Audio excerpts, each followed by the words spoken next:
네, 오늘은 스가랴서 14장 1절에서 8절 말씀으로 세상의 마지막 있을 일들 두 번째로 살펴보도록 하겠습니다. 오늘 우리가 읽었던 이 스가랴서 14장 말씀은 이렇게 성경에 나오는 지금 우리가 보고 있는 성경에 나오는 순서로는 마지막에 있을 일들을 말씀하시는 그 12장과 13장 뒤입니다.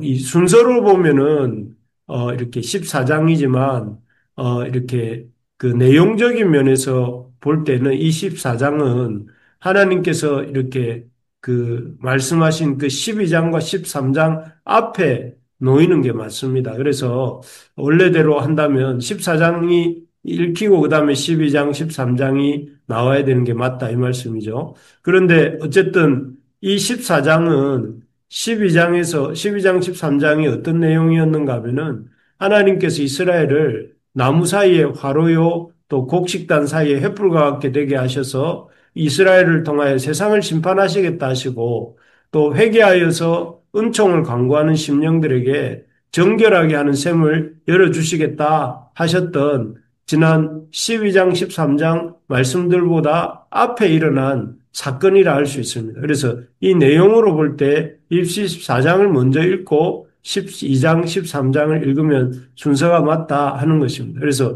어제와 그제 말씀 전에 상황에 대해서 주신 말씀이구나 이렇게 생각하면서 이 말씀을 들으면 되겠습니다.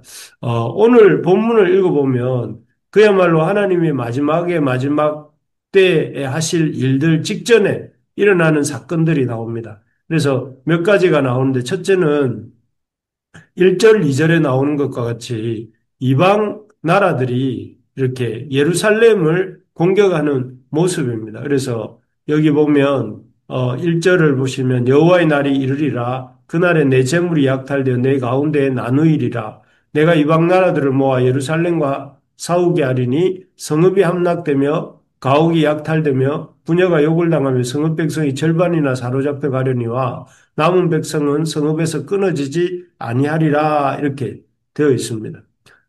이 이방 나라들에 의해서 이방 나라들을 모아서 예루살렘이 이 공격을 당하는 이방 나라들의 연합군에 의해서 그런 모습입니다. 그리고 그렇게 공격한 그들이 이제 1절에 보면 그 예루살렘 성 사람들의 재물을 약탈하고 그것을 자기들끼리 나누고 있는 그런 모습입니다.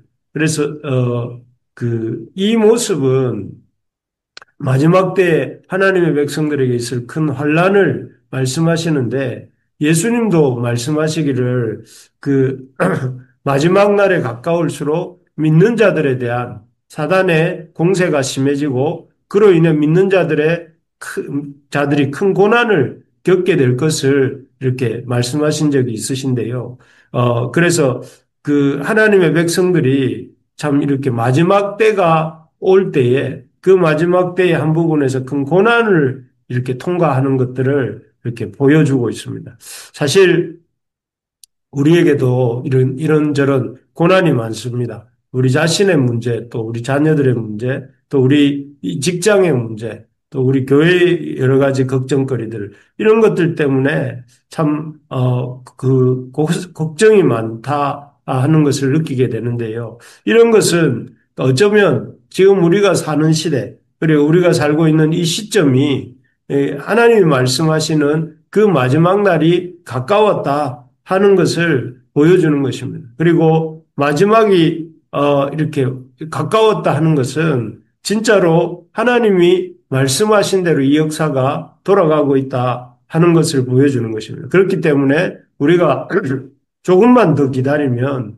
주님의 이 땅에 대한 마지막이 오고 그리고 그 마지막을 통해 하나님의 완성이 이루어지고 하나님 나라가 새롭게 시작될 것을 우리가 볼 수 있다, 알게 된다 하는 것입니다. 그래서 우리가 참 지금 우리 눈에 펼쳐지고 있는 우리에게 또 일어나고 있는 일들이 하나님이 말씀하신 대로 일어나는 일들이고 또 그렇기 때문에 우리 하나님이 아시고 계시고 또 하나님의 그 약속하신 바가 곧 이루어질 것이라는 것을 우리가 믿으면서 소망을 가지는 저와 여러분들이 되시기를 주님 바랍니다.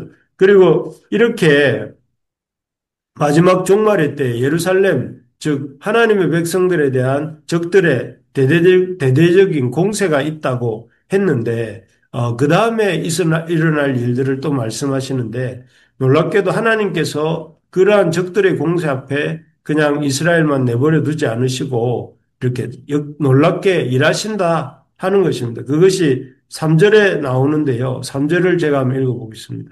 그때 여호와께서 나가사 그 이방 나라들을 치시되 이왕의 전쟁 날에 싸운 것 같이 하시리라 이렇게 되어 있습니다. 하나님께서 그 대적들을 공세 앞에 그 이스라엘이 유다 백성들이 공격을 당할 때에 하나님께서 그 날에 직접 나가서 싸우신다 하는 내용입니다. 그러한 내용을 이렇게 쭉 보면서 이전에 이스라엘이 애굽에서 바로의 종이 되어서 약 430년간 종노릇을 한 적이 있죠. 그러다가 이제 하나님이 모세를 통해 이스라엘을 출애굽을 하시는데 그때 애굽과의 출애굽의 과정에서 애굽과 큰 전쟁이 벌어집니다. 그때 하나님이 이렇게 이 방관하신 것이 아니라 용사로 이렇게 친히 참전하십니다. 그래서 10가지 이적과 또 구름 기둥, 불 기둥, 또 홍해를 가르시는 그런 놀라운 역사들로 이 바로와 애국 군대를 제압하시고 또 하나님의 백성 이스라엘에게 놀라운 승리를 이렇게 허락하셨던 것을 우리가 기억합니다. 그때 하나님이 우리에게 보여주셨던 모습이 하나님이 그 백성을 위하여 싸우시는 용사이시다 하는 것을 보여주셨는데요. 이 하나님께서 마지막 날에도 유다 백성과 하나님의 백성이 적들과의 대대적인 싸움을 벌이는 그날에도 참여하신다는 거죠. 용사로 참여하시고 또 놀라운 승리를 하나님의 백성들에게 주신다 하는 것입니다. 정말 그렇습니다. 하나님은 참 그 어미가 자식을 홀로 버려두지 않듯이 하나님은 우리를 결코 홀로 버려두지 않으십니다. 우리가 싸움에 처할 때에 우리가 그 싸움 홀로 나가도록 하지 않으시고 가장 먼저 나타나시고 가장 나중까지 함께 하시면서 가장 앞장서셔서 대적들과 싸우시고 우리의 대적들과 싸우시고 우리를 승리하게 하시는 그런 하나님이시다 하는 것입니다. 그래서 이 사실을 기억함으로 너희가 두려워하지 말라 하는 내용이 이 스가랴서의 말씀이라 할 수 있겠습니다. 우리가 참 우리도 역시 참 우리의 이 삶이 참 완전히 홀로 선 것 같은 생각이 들 때가 많이 있겠지만 결코 그렇지 아니하고 하나님이 우리를 홀로 버려두지 않으시고 우리가 싸움에 처할 때 가장 먼저 나타나시고 가장 나중까지 함께 하시고 가장 앞장서셔서 우리를 위해 싸우시고 또 우리를 승리하게 하시는 그 하나님이시다 하는 사실을 믿고 또 그 사실을 의지함으로 나아가는 우리 부르심의 가족들이 되시기를 바랍니다. 마지막으로 이렇게 보면 종말의 때 전쟁이 일어날 때 하나님이 하시는 일은 그 종말을 통하여 모든 것을 새롭게 하십니다. 그래서 6절, 7절에 보시면 그날에는 빛이 없겠고 광명한 것들이 떠날 것이라 여호와께서 아시는 한 날이 있으리니 낮도 아니요 밤도 아니라 어두워갈 때 빛이 있으리로다. 이게 무슨 말인가 싶으실 텐데요. 여기에 보면 마지막 날에는 빛이 없겠고 광명한 것들이 다 떠난다 이렇게 하고 쉽게 말하면 그동안 이 우주를 지탱하고 있던 이 땅에 지탱하고 있던 그 빛과 광명의 이런 모든 질서가 이렇게 흔들리는 것이죠. 그리고 그동안 땅을 비추던 해와 달과 별 같은 것들이 사라지고 낮과 밤의 이런 정상적인 그런 흐름이 깨어지게 된다. 그래서 낮도 아니고 밤도 아닌 그런 어두워갈 때 빛이 있는 그런 상태, 여기 7절에 나오는 것처럼 그런 상태가 지속된다 하는 것입니다. 이것은 이렇게 뭘 의미하는가 하면은 여호와의 날 마지막 날에 기존의 질서가 이렇게 사라지고 무너지고 하나님의 새 창조가 이루어지게 되는 그 과정을 이렇게 보여주고 있는 말씀입니다. 그래서 이런 말씀은 해와 낮이 빛을 잃고 밤이 이렇게 이 낮도 밤도 없는 그런 상태가 된다 하는 말들은 마태복음 25장에서 예수님께서 종말의 때에 일어날 일들을 말씀하실 때 또 베드로 사도가 종말에 있을 우주적인 대격변에 대해서 말할 때 같이 나타난 말씀입니다.